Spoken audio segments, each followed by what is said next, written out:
The Islamification of Ireland. Ireland is definitely experiencing Islamification. Where you have an open border crisis, we have a crime crisis. Ireland is being flooded with illegals.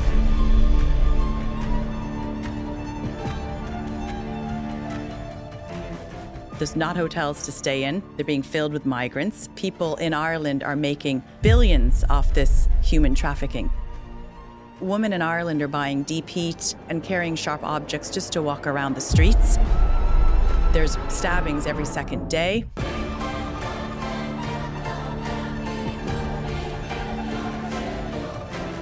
Enoch Burke, what's his story? He said, no, this is my job. I'm refusing the pronouns. I'm here to teach. And he went to prison. It was 500 days. That book teaches young 12-year-olds about blowies, handies, bumming. And you're saying this is, oh my gosh, they tell the kids to keep this secret. The Secrecy Pact said what happens in the class stays in the class. Bumming. It is a universal truth that many men like sticking their willies. What the hell is a 12-year-old accessing this for? The last 2 months, you guys have really listened when I've asked you to subscribe. Thank you so much. Now, the next step is to ask you on YouTube to hit the reminder notification on my homepage. Without that, you'll miss out on my videos, and we wouldn't want that. Make sure as well that notifications are set as on YouTube or it won't work. If you're watching on Spotify, please hit follow. Jana Lunden, welcome to the show. Thanks very much. Thanks for having me today. Oh, it's a pleasure to have you. I wanted to talk about Ireland. You live in Ireland, and you've been talking recently and tweeting and things about the Garda, which is the police, coming down really hard on free speech. It's gone bananas over there, has it? It has. Any dissenting voice on anything that's happening to our beautiful country, if you're a dissenting voice or you're influencing the public, the Garda, the media, and the state will come down very heavy-handed. And the issue is that people always think you must have done something, you get in trouble. Are people being arrested a bit like in the UK? We haven't had, I suppose, any formal arrest for things like social media posts or memes that offend someone, but there's been a lot of intimidation by the Garda. A few examples are when there were protests against mass immigration happening in small towns and villages. Out of nowhere, when people were peacefully protesting, the Garda came out, and it's been caught on video of them pepper spraying innocent people, beating people with batons. This includes elderly people. This includes young people. An elderly woman at a bus stop was pepper sprayed waiting for a doctor appointment. So there's been the physical Garda brutality. There's also been the intimidation. It could be, asking the courts, for example, in my case, for the court order to spy on me, put me under surveillance. Yeah, that's mad. And also to look at your messages on Twitter? Yes, my private direct messages, look at all of my information on Twitter for a certain date range. And I have it on good source that Meta, which is Facebook, WhatsApp, Instagram, may have gotten the same request. And I haven't heard back from Meta on if they did or if they complied. But Elon Musk and his team at Twitter went to court on behalf of these 10 people who were under this overreach, and he declined and fought the government, and the government walked away. He said, this is an overreach. We're not giving you this information. But how many other companies have been approached, and how many have complied? How did it feel that Musk was fighting on your behalf? That felt really good to know that we have a platform that is really, truly embracing free speech. It felt good as a consumer. I pay for premium to know that my money is well spent on the free speech platform. So the Garda court order, when they went to the judge, was under a criminal act, which is drug trafficking or a serious crime like terrorism. So it was really shocking when I first got that in my email. I thought it was a hoax. I actually thought they must have made a mistake, and somebody forgot to cross out the drug trafficking crime and put, a meme or tweet that offended someone. So we thought it was a hoax, myself and my solicitor and my IT guy, because it was so outrageous. But in fact, when Twitter posted on their account, I saw that it was very real. What kind of messages were they hoping to find? Do you have secret mad messages on Twitter? No, the messages they wanted to find were from July 15th to 18th, if I recall. And I couldn't remember what I was doing that day. So like any busy mom, I picked up my phone and looked at photos, and I was celebrating my 50th birthday on one of the days. I was climbing trees with my children, and another day during that period, I was having a sauna and swimming in the sea in Ireland. So nothing really too inappropriate there. The other group, the Irish Inquiry, which is one of our independent media groups, they also got the court order, and those were the same dates that they wanted to have for their information. So there must have been some sort of protest at that time, and they were looking for something that may have been criminal. There was a lot of activity around Newtown, Mount Kennedy, a village in Wicklow, and also Coolock, a town in Dublin, whereby they were protesting against these illegal migrants coming in. And in some areas, there was a lot of brutality, the police attacking people, but in other areas, there were fires. So perhaps they thought I was involved in that activity. It's such a crazy thing because it's all relatively modern. I guess decades ago, people didn't have Twitter messages to one another. Maybe there were letters, but that was probably rare, especially if you were plotting something disastrous. You wouldn't write it in a letter. You'd be on the phone to someone, or you'd meet them in person. And nowadays, it's a strange thing because most of us do live our lives through the internet, and it means there's a record of everything we've said. And I feel like we went into this contract with the authorities years ago that we didn't know we'd entered into, which was that anything we've written to friends is one day open to analysis from the police. I understand why they might have to do that for extreme cases of terrorism and things like that, but I think the threshold has to be far higher than this lady sat in front of me. Absolutely. So they want to, Ireland used to be known as the land of saints and scholars, but now Ireland is sort of the petri dish for globalism. This is where it's coming from, the globalism, and also the EU, where they want Ireland to be the land of saints, scholars, and censors, particularly bringing in one of the toughest hate crime bills in the world into Ireland. They passed the hate crime legislation and added the 72 genders into that to give more rights to the men in dresses, and they're pushing through the hate speech bill. The Minister for Justice, who is now the Minister for Education, Helen McEntee, has been trying to push it through for 2 years. And with that bill, if that passes, the Garda could show up at your house, ask to see all of your devices and get your passwords, and you could be arrested and put through the process guilty until proven innocent if you don't hand everything over. So this is really a case of an overreach and an infringement on the freedoms that we all love in a democratic society. Imagine if Musk hadn't taken over X. Right now, it's almost 100% certain, because the old owners of X were working with the sort of Democrats in the US to allow all these kinds of things. They'd be just nosying through your messages. I mean, how would that make you feel? I would feel violated. I have nothing to hide. In fact, most of the work I do regarding the pushing of the transgender agenda in schools and protesting against the immigration and, the excess deaths and all of the other things, everything I'm very vocal about. I do leaflets, I do podcasts, I give radio appearances. I'm here with you today. I have nothing to hide. But just because I have nothing to hide doesn't make me feel it's okay for them to be snooping around my messages. It feels it's a serious invasion of my privacy. It feels like I'm living in a North Korea type of society, not a democracy like Ireland. And I know Vice President J.D. Vance has a big concern with Ireland, and he wrote a letter to the ambassador to America back in 2023 to ask what Ireland's going to do if these hate speech laws go through. We are departing in Ireland from one of the basic principles of democracy, which is free speech. The ability to hate if you want. I mean, the whole thing of hate speech just really winds me up. I just don't. I had Michael Murphy from The Telegraph. He's done some documentaries about Ireland as well. I don't think he's actually Irish, but he might have some ancestry, but he's got the Murphy name, to discuss the very, very sudden immigration in Ireland. Yes. Living there, I think you're initially American, aren't you? Yes, I was born and raised in America, beautiful state of Maine, and I moved to Ireland 22 years ago. You've picked up the accent, haven't you? A little bit. A little bit of an accent. I would do the same thing. Same thing if I was Irish, if I was living in Ireland. But how is the situation? Are you day to day just seeing like, what the hell? We're in crisis. We have an open border crisis. We have a crime crisis. We're in a serious situation. So, Ireland is being flooded with illegals, and I use the word illegals because up to 85% of these, mostly men are landing on their own, without their women and children. They're landing up to 85% with no passport or ID. And many of them are coming from countries that are safe. And with the different regulations on immigration, they're supposed to claim asylum in the first safe country, the first one they enter.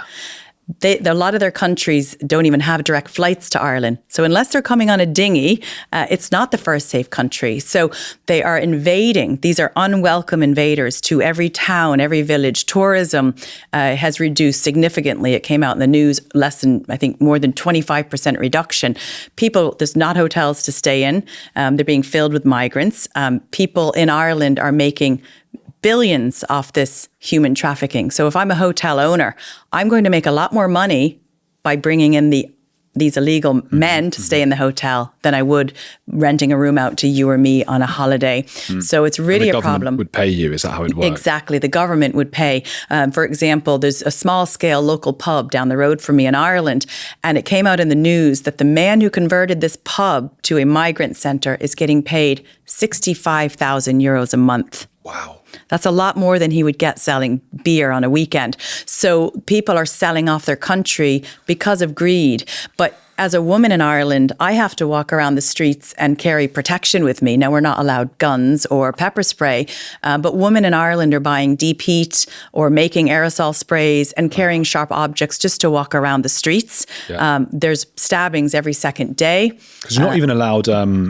pepper spray? No, you're not allowed pepper spray. Which must shock Americans listening, because you can have guns there. You can't have guns here, but you can't even have pepper spray, which I think is, I haven't, maybe is there lasting damage from pepper spray? Is that? It's not lasting damage. When I actually moved to college and lived in the city, my dad, who was a correctional officer at the state prison, sent me off to college with pepper spray and said, if you ever need it, please don't hesitate to protect yourself. Now, unfortunately, I did have to use it for someone that broke into my house, and he fell on the porch and stumbled out to the car. I quickly rang the guards, but it only stings for maybe half an hour. It doesn't do permanent damage. But in Ireland, women are not allowed to carry something like that. So walking through the streets of Dublin, people wonder, are they going to be attacked? We had 3 school children be stabbed just over a year ago in Parnell Square in the broad daylight. We had a young teacher, Aisling Murphy, jogging and got brutally stabbed 11 times, although media didn't report the stabbing until it was uncovered. They falsified the news. So they don't want to report on migrant crime. And the Minister for Justice was saying that there's no link between open borders and crime. But if we look at the likes of Germany and Sweden, where a small percentage of their population is foreign. For example, I think it's in Germany, 12% are foreigners, but over 60% are those who are in doing the gang rape crime. So there's a direct link, but our government wants to deny it. Instead, what they do is they try to tap our phones, the police brutality, protesting peacefully against the immigration, and they go out and vilify people like me by using labels such as bigots, racist, transphobic, extremists. So they try to use such bad labels that if anybody sees us out peacefully assembling against this invasion, the public remember the labels that media gave, and you're vilified. So to reiterate, this is a government that is letting in an extraordinary number of people from places that have very different values about women. Yes. And we know from stats in Germany and Sweden, as you say, I believe Denmark as well has just the statistics prove this, that are more likely to commit crimes against women. The women are not allowed to even carry pepper spray and defend themselves. And for speaking out against it, the Irish government wants to have access to your private messages and basically deems you a terrorist. And this is supposed to be a liberal, that's their idea of liberal, progressive society. Yes. And when we talk about liberal and progressive, I think a really important point to make is it's all inverted. So if we look at, for example, even how they're pushing the transgender agenda in schools, they're doing it under the guise of being inclusive and being kind and being an ally for all of those trans-identifying children. But it's not inclusive to children like mine who may be gender critical, who believe there are only 2 sexes. Biological sex cannot be changed. Your children better believe that. So if you don't believe it, the children will be reprimanded. Those children who don't believe it, who use their critical thinking and follow the science, they will be told they're a bully. There's even a new program in Ireland being rolled out called Conultus, which is the Irish word for kindness. It's the anti-bullying program. What that's doing is sneaking the LGBTQI plus in the back door, expecting my children to be an ally, or they will be considered a bully and be reprimanded under this policy. And one of the things you've been tweeting about, just to go back to the sort of migrant issue here, is the boys that are being dressed as girls in Afghanistan. Just to reiterate that point about, not all cultures are equal, and that is what we are bringing. I mean, are you noticing more I suppose, the Islamification of Ireland? Ireland is definitely experiencing Islamification. I mean, you go into certain parts of Dublin, and I, as a white female, would be a minority. You know, the amount of faces that are covered, which I personally believe nobody should be allowed to go around wearing the hijab or the burqa to cover their face. It's a security issue, you know, that we have facial recognition going on. Well, how are they going to recognize a face that could commit a crime if it's completely covered up except the eyes? So absolutely. And the social aspect of it as well. And the social aspect as well. So, you know, I am a migrant, and I'm not against migrants at all. I moved to Ireland 22 years ago, but I'm all about controlled immigration and doing it the proper legal way, and flooding the borders with unvetted people, mostly men who don't respect our culture, putting 1,000 men in a small accommodation. What could go wrong? They would say, and I've heard the other argument, which is, yes, but you try to do it the legal way and you can't because it's so difficult to do. There are billions of people around the world right now who want to come to Western societies and unfortunately then don't adapt and try to make those societies how their original societies were in the first place. But it is very difficult to do it. You know, it takes years and years. And then some people somehow do seem to be able to come. I don't understand how it all works. Nobody does. And then you might then respond to them, or I would respond to them, well, that's how the world works. I'd love to live in America perhaps, but it wouldn't be very easy. In fact, it would probably be impossible for me to get a visa.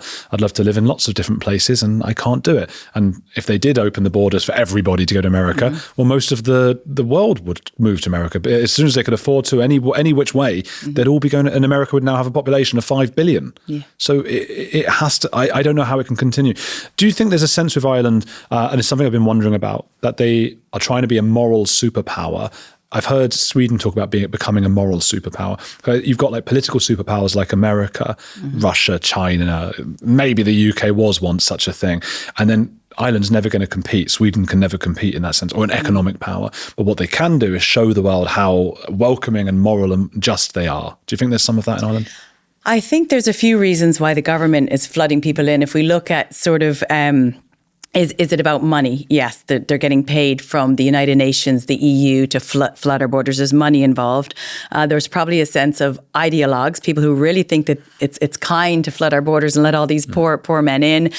There may be some people who are compromised, and then some of it is about ego. So they want Ireland to be the best boy in class. They want the world to see that Ireland is going along with the global agenda, because this isn't driven on a grassroots level at all. This is driven from the United Nations. What's happening is coming from the World Health Organization. We even saw documents that said, due to the climate crisis, we need to start, migrating people in. So they're using the climate crisis to flood people in.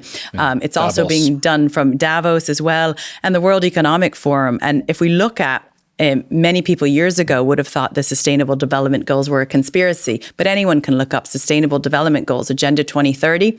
And if we look at how the world is doing with those goals, there was a summit in New York last year. And in the summit, they stated that the world is only at about 17% with these Sustainable Development Goals, 17% achievement. Ireland is over 80%.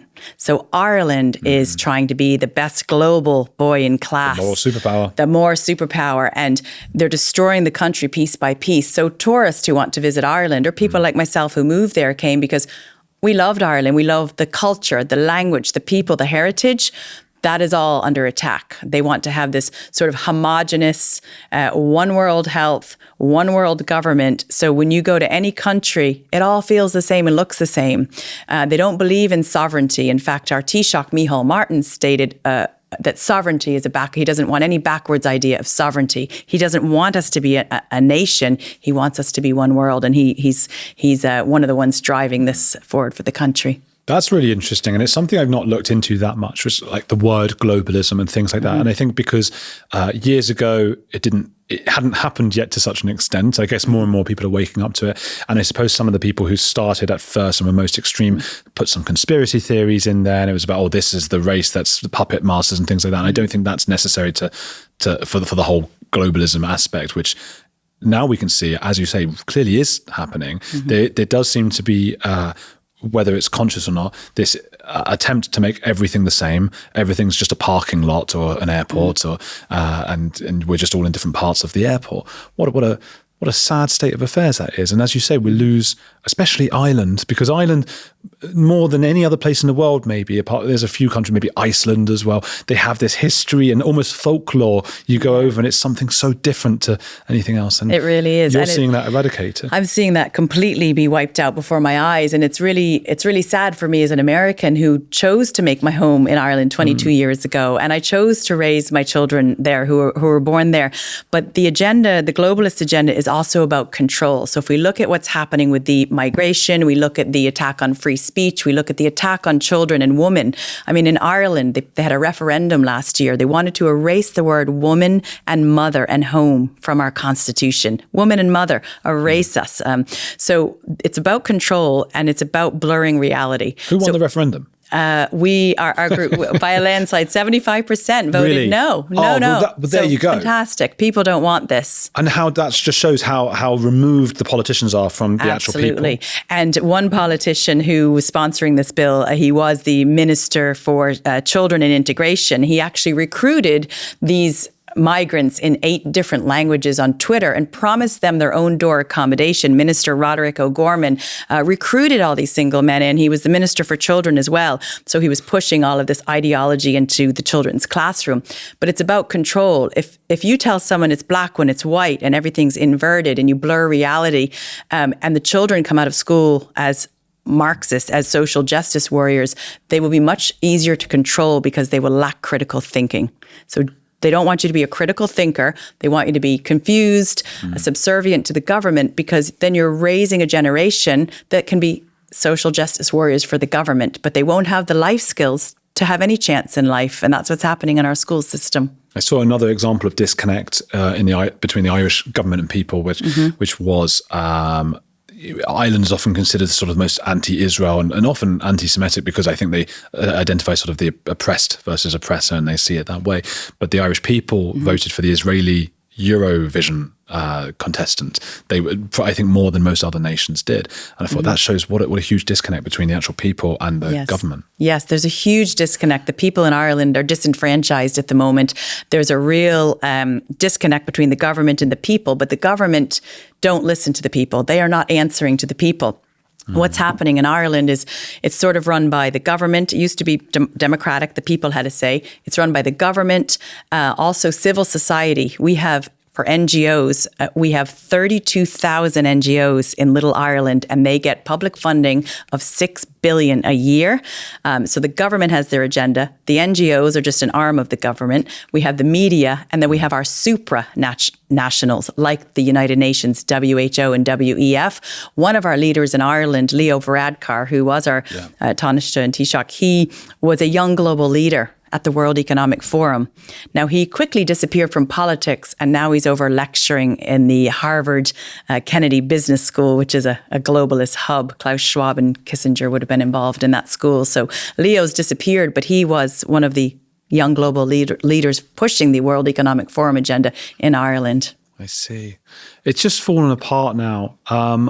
And of course, with any kind of ideology, this starts with the schools. Mao obviously was very good with that. Stalin, Hitler, they were all, with the youth and the young people. Before I go into what was being taught in the Irish schools and things, I want to ask a little bit about the case of Enoch Burke. Yeah. What's his story?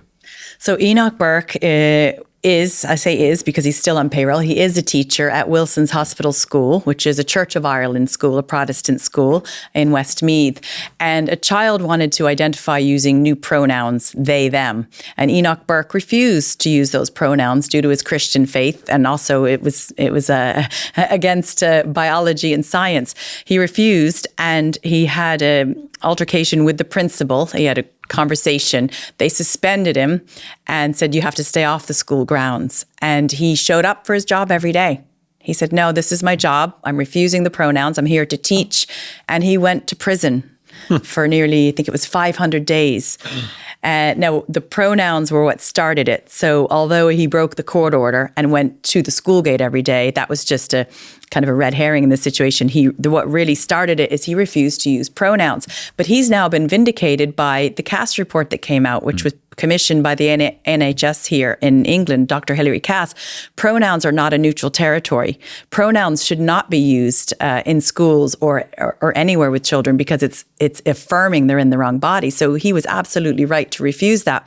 But they are fining him every day he turns up at the school, and his legal fees are really, really high at the moment. And they're looking at how they're going to recoup that money from Enoch Burke. How are they going to get that money back for his legal fees that should never have happened in the first place? So he's lost everything from taking a stand. Yes.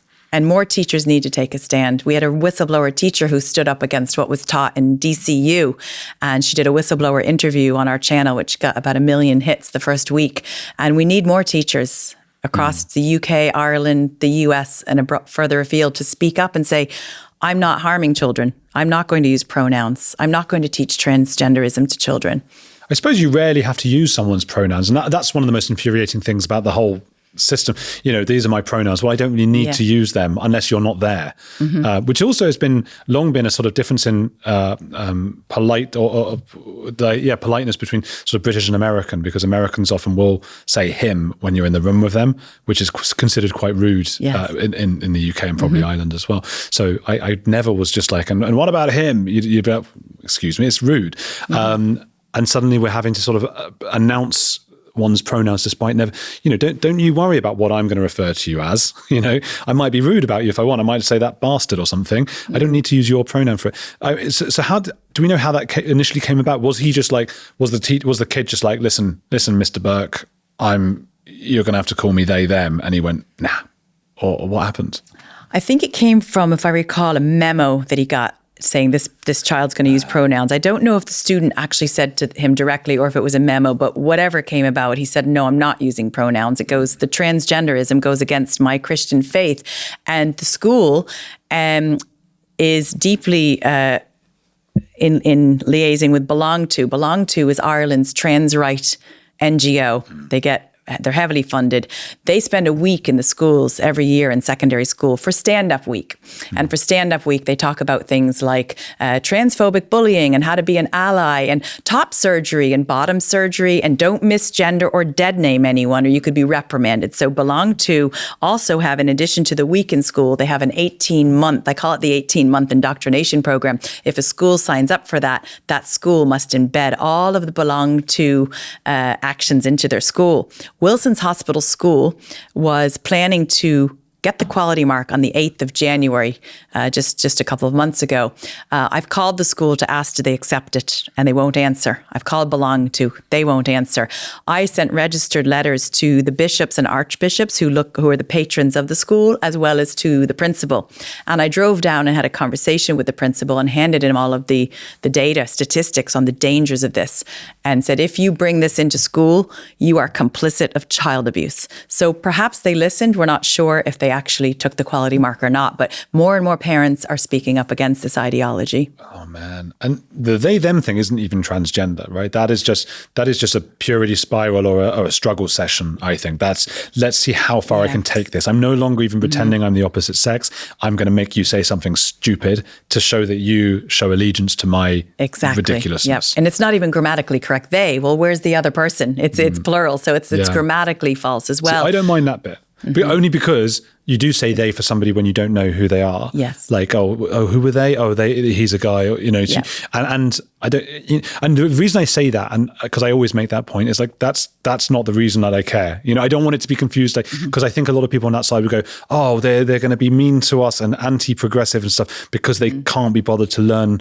a pronoun, which if I wanted to be polite to someone about something that was reasonable, I would be happy to consider my grammar and think about things. The reality, I don't mind saying they, but you're not a they. That's why I'm not doing it. Exactly. I'm not doing it because it's hard to do. It's actually easy. I can easily go, yes, they is the person. I don't care. That's really easy. It's playing into that ideology. It's confirming.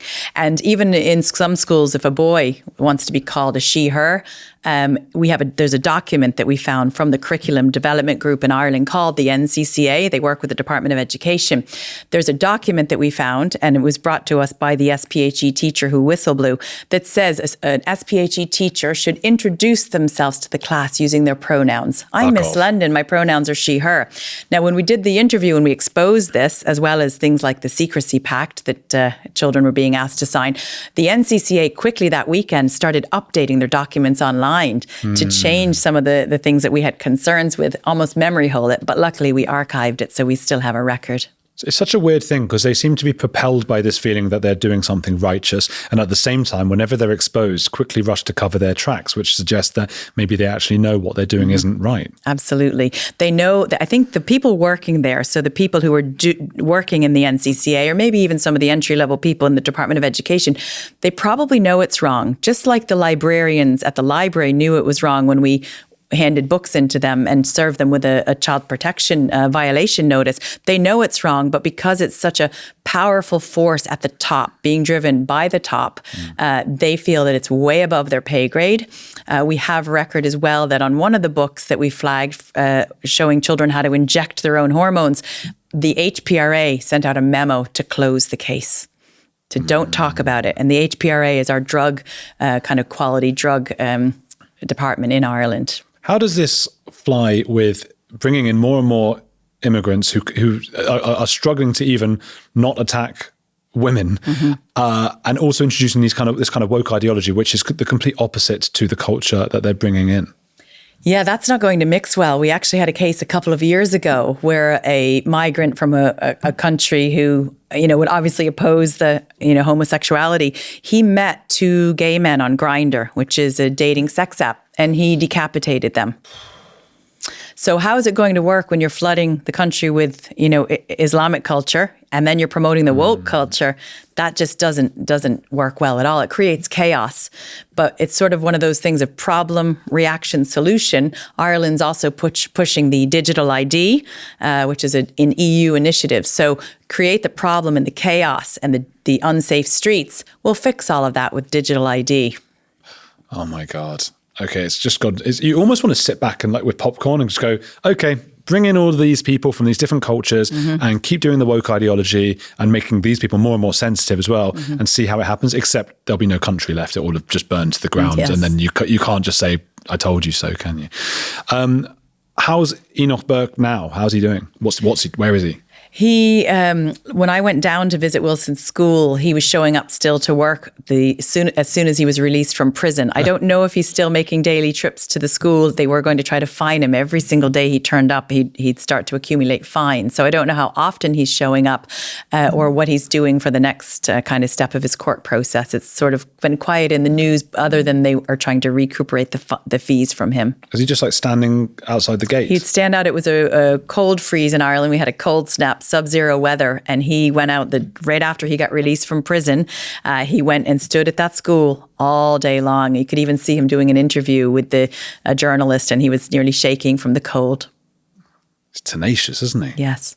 He's making it very difficult for the state, and just like myself and others who have made it difficult, they want to crack down. He's a real headache for the state because he's exposed the nonsensical gender ideology being pushed in schools. He's not making it go away very easily. It must be weird to go to the school as a kid and he's just, Mr. Burke's there again. And I wonder, some of them must support him and some not. Absolutely. We, when we did a peaceful assembly there and gave a few speeches just before Christmas asking for him to be released, we had so many students give us thumbs up, clapping, smiling, really happy that we were there, because the students do not want this. So, they roll out this gender ideology and say that it's about being inclusive. And we've listened to the student voices, but the student voices they've listened to are the students who are the radical ideologues, maybe suffering from this gender confusion.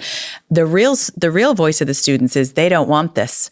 They don't want this. So Belong To, that go into schools for the stand-up week I referenced, they ask the children to dress up in rainbow colors that week. So one class might wear red, one wears orange.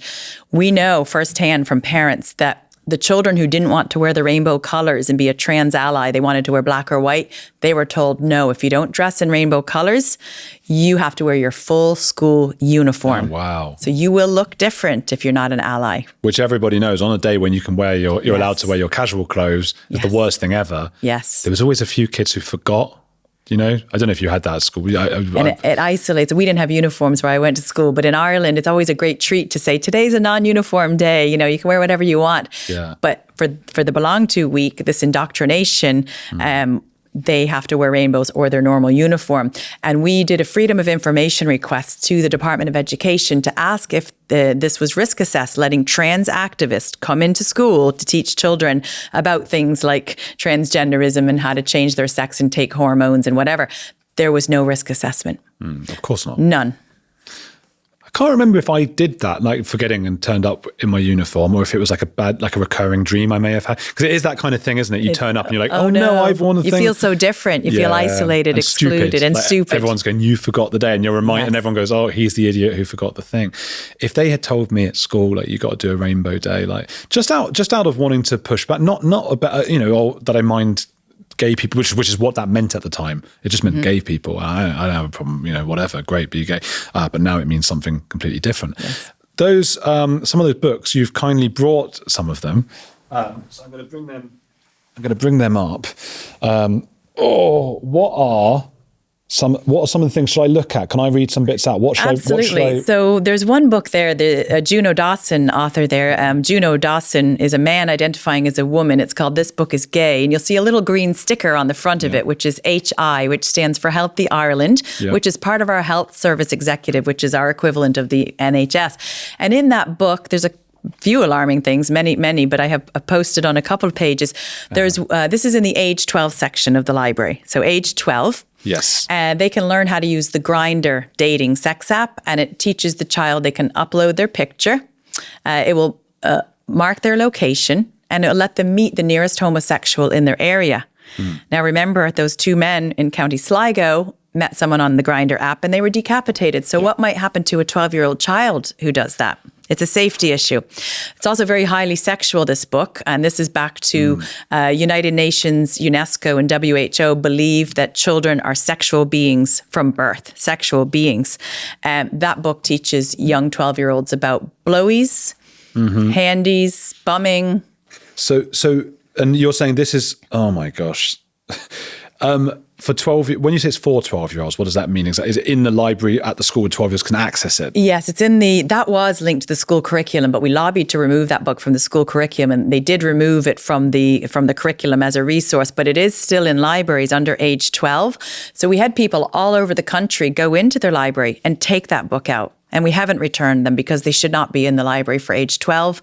We served libraries peacefully with notices to put them on notice about the content for books like that. And there were about 30 other books that were equally as disturbing. What's really disturbing here, I'm just having a little browse, is the sort of euphemistic language. They're talking in childish tones. Yes. So, you know, here, doing the sex, bumming. It is a universal truth that many men like sticking their willies inside things. I suspect it must be biological. Well, in the absence of a vagina, gay and bi men make excellent use of the back door. Want to know a secret? Straight people have anal sex all the... What the hell is a 12-year-old accessing this for? Exactly. Because the thing is that, look, I'm not prudish, and I don't, you know, people can do what they want, but we, and this is another problem, but we have the internet. And if a 12 or 13-year-old wants to look at that, you know, the parents can try and block them and stop them. They probably shouldn't be looking at it. I don't know what lunatic says the school needs to teach this. And it's deliberate because when we served all the notices to the library, we went to 5 police stations with our bag of books, myself and a teacher, and we showed the books and we filed a criminal case under the Children First Act of 2015 because it violates our own child safeguarding rules, which is showing sexually explicit material to children, which says maybe it says right in our law, maybe an act of a perpetrator or grooming a child. So we filed 5 pulse numbers with the police. They took the pulse numbers down, opened the case. We thought, great, this is going to stop it. they all called and said, case closed, you'll have to take it as a civil case, it's not criminal. So we're allowed to break the Children First Act in Ireland by having these books there, and the police don't treat it as criminal.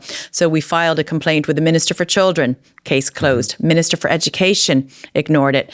Children's Ombudsman said, no, these haven't harmed a child yet. So Dr. Muldoon from the Children's Ombudsman Office, we filed it with Libraries Ireland. We filed it with all the county councils who are over the libraries. They all kicked it to touch. Nobody wanted to do anything about this. So we had armies of parents go into libraries all around the country. But then we were the topic of meetings, the county council meetings. They raised a motion that the far-right thugs went into libraries spreading hate and transphobia because we didn't want these adult fetishes pushed on children. The teachers aren't actually teaching this to kids, are they? Not in the classroom. It is on some of these books are on a resource list. There's a classroom reading list. But some teachers, if they were completely woke, they may absolutely bring this into the class, because the class now is in the toolkits, and what the teachers are taught at DCU per our whistleblower is it's about lived experience. So if a child opens up a conversation, or a teacher, they can talk about this in the class. They can bring in things like one teacher was talking about fisting in a classroom, and that recording was released to the media. Wow. The teacher said it's nice when you can get down and dirty with your students. Oh, wow. Yes, that's grooming. I mean, this is one of those things where, like, I don't have kids, so I have to sort of then go, okay, imagine I have kids now and I love my kids and blah, blah, blah. Mm-hmm. And then I find that that's what an old man or you would find that adult person. Man, I would be. You would find them. Yeah. And I know often, you were telling me off air before, they tell the kids to keep this secret, that they've spoken to them. Yes, there was a Secrecy Pact put out by the NCCA, who designed the curriculum, and we've archived it. We have a hard copy. And the Secrecy Pact said to the sex ed teacher in school, or the social, personal and health and education teacher, SPHE, that what happens in the class stays in the class. And that goes for teachers as well. Now, we flagged that that's a huge issue. We did a podcast on this Secrecy Pact.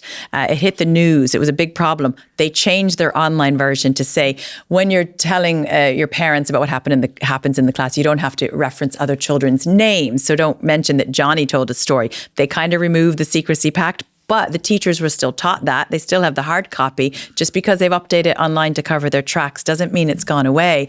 And also, children are being asked to lock their mobile phones up in the day, during the day. So the books are purchased now by the government. So the government buy those books. They lock them up at the end of the day. Children's mobile phones get locked up. They're spending 9 million euros on pouches, and we have a Secrecy Pact. So what happens in the classroom stays in the classroom. What should I look at? One other, really? What one should I look at? There's one in there on pronouns with Sam Smith is one of the idols there. They all have gender ideology. There's one in there about how to deal with different Twitter posts. And there's a girl in there that says, "I'm trapped in this stupid body with stupid breasts." And again, that's normalizing transgenderism, where a gender confused girl wants to remove her breasts. So, I mean, that's 3 books. I have another 20 at home, and they are all equally as bad. And the thing that parents need to know is this is pushed so relentlessly that it's not just in the sex education books, the SPHE books here, RSE in England. This is now making its way into English books, math books, because they take what's called a whole school approach. So as parents, we can opt our children out of these topics, but if it's a whole school approach, it's in every subject. You can't avoid it. Oh my word. This is really something. And, I'd seen bits and pieces on Twitter about these kinds of books, but to actually have it in front of me now is really something, because you, like I say, you really see and you really understand, like, this is what books looked like when I was learning at school. And it's really written for, you've got this, kids. Yeah. And if it's telling them, this my stupid breasts and things, you're basically encouraging a child to cut hers off. Yes. And there's one book, I didn't bring it today, it's out at another conference, but it talks about the genderbread person. And it states on there, you can be a boy, girl, neither or both, regardless of the sex you were assigned at birth. Now, we're not assigned sex at birth, it happens in the womb. But they're, again, normalizing that when the child comes out, the mom or dad can just say, we'll just choose that it's a boy or a girl. They can just choose on the day of birth. Was how sex apps work. 1, upload a tiny pic of yourself to the app. 2, the app works out your location. 3, the app tells you who the nearest homosexuals are. 4, you then chat to them. 5, because they are near, it is easy to meet up with them. I mean, This is mad. They can figure that out for themselves when they're 18. If they can't, then they're not intellectually capable to be meeting up with other men anyway. No, but age 12 in the libraries. And another really important point, when we talk about how relentless they are with getting this content in front of children, with our lobbying to remove these books from the children's section, what some libraries did is they moved it to the adult section. So we thought, well, that's a win. But the devil's in the detail, and we found the devil. We looked at the new library cards, and on the new Libraries Ireland website and on the library cards they issue, it states that age 12, which is a young adult, can now access the adult section. So yes, they've moved the books, but now they're giving age 12 access to the adult section, all the DVDs and books. So they will try to get to your children one way or the other. And what adults would read these books anyway? You wouldn't talk about them at a dinner party. I mean, the Trans Teen Survival Guide tells children they can order puberty blockers and hormones on the internet, and it even has pictures of how they can inject their bodies with those drugs they order online. I mean, that's a serious safety issue. You were talking about the words like mother. What instead of mother, what would Ireland prefer people use? Well, we all use mother, despite the fact they tried to erase it, and they want in the classroom. One of the guides on how to create an inclusive classroom is to avoid family language like mother and father, because not everybody has one of those apparently. So we don't have any other word for mother. We should, they can never replace that. Did birth giver not catch on? We haven't. I haven't heard birth giver, and I heard in England it did have birthing person or something. It was ridiculous. But birth woman would be problematic because it's woman and it implies that women give birth. Exactly. What were the other words they were trying to get rid of? They were trying to get rid of mother and woman in the Constitution just last March, which they failed miserably. Back in 2022, when the Natural Women's Council first formed, they were trying to erase woman from the Maternity Protection Act, obviously to be inclusive for trans men who breastfeed. The chest feeders. Chest feeders. These are, because it's not just that, there's also this whole society of actual just men who want to breastfeed with their hairy nipples. It's a fetish, really, isn't it? I think it is, yeah. I think it's a fetish, and it took over everywhere. And apparently, Helen Joyce was telling me that sort of the UK was the last domino to fall with that one. Yes. But it did fall. Yeah, and I do feel like, I think if you look outside on the streets, you think, you know what, wokeism is collapsing. They've had their day in the sun, the men in dresses. Nobody's buying it anymore.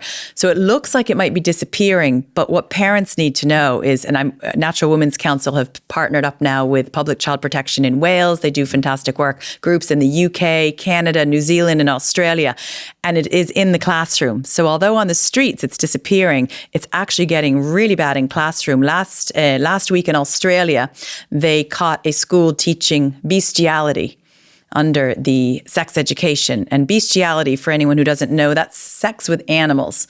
That came into the classroom taught by a pro-LGBTQI plus teacher. So it is in the classroom. Was he definitely not saying like this is a bad thing that shouldn't happen? No, it's just another sexual preference. Is that how he taught it? Yes. And parents, I think, in Australia are going to be seeking legal guidance on all of this, as they should. And it's only going to take one lawsuit here before in Ireland or in the UK, there's already lawsuits against the transgenderism in the Tavistock clinic. Mm-hmm. Thankfully, the gender confirming clinic had to close down due to the brave whistleblowers, but children are still being harmed psychologically in the classroom, not just by the transgender ideology, but by the Marxism. It's getting pushed right down to age 5 in Ireland, the social justice Marxism. And that's making every child feel that there are all these problems and they're oppressed. So whether they're oppressed due to their, the critical race theory says you should feel privileged if you're white, male, or Irish, privileged. So you're oppressed, but based on your skin color, based on your sexual preference. It's always about the oppression. Mm. And the only way to escape that oppression is to become trans or become, one of the minority groups or be an ally. So they have this ally program. So you either join the minority or you become an ally, and they indoctrinate the whole class. And they're trying to find something moral for them to hang on to, because all of this is so deviant.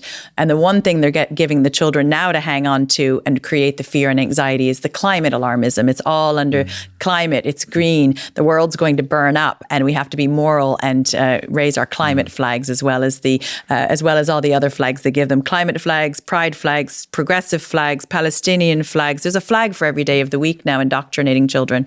I think the older you get, no matter what side of the political spectrum you are, you're more likely to sort of take the climate stuff a little bit less seriously each year, because most of us remember being told that by now the UK would be underwater. Yes.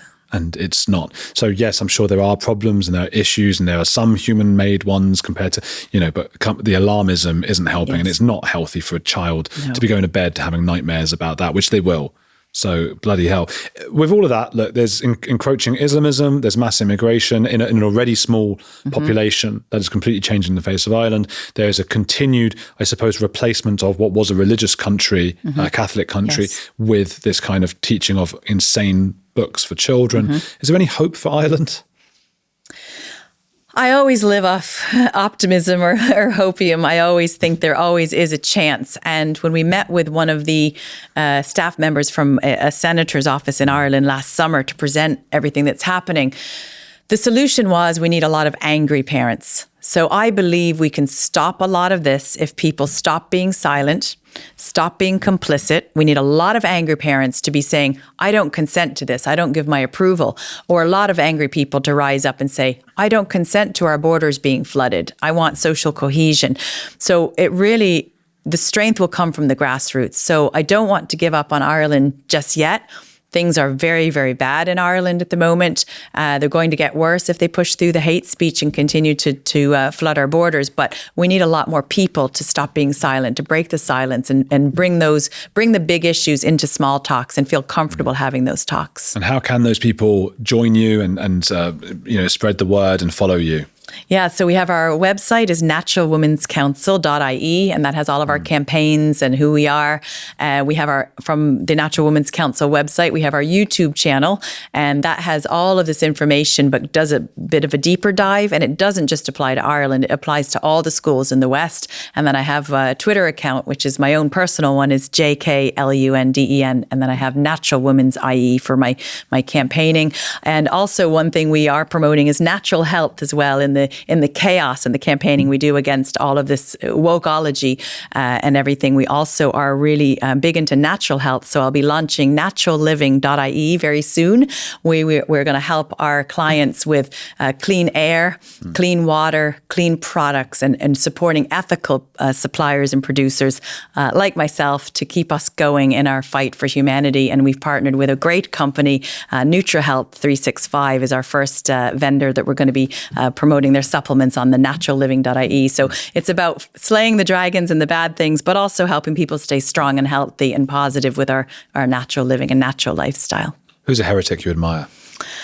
Heretic I admire, goodness. Okay, so heretic, someone who didn't break away from religion, as some people would believe that's what a heretic is. I think I just went recently to the Patrick Pearse Museum in Ireland, and Patrick Pearse was a freedom fighter in the 1916 Rising, and I read a letter that he wrote to his mother just before he was executed.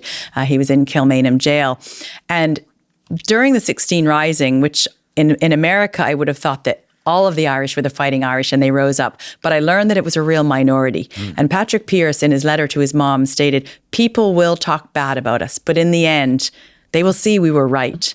And that really hit home. I actually felt really moved in that museum, hearing his words that people will talk bad about us, and people talk bad, the state, the media, I'm under attack. But in the end, when all of this settles and we speak the truth, we are on the right side of history. So that I think Patrick Pearse being in Ireland would be someone I would admire. A very interesting heretic. People, please go follow Jana Lunden, and all the links that she's mentioned, we'll stick those down below. You can go and help her and fight against Ireland turning into another airport. Hit like here. Keep on watching this channel.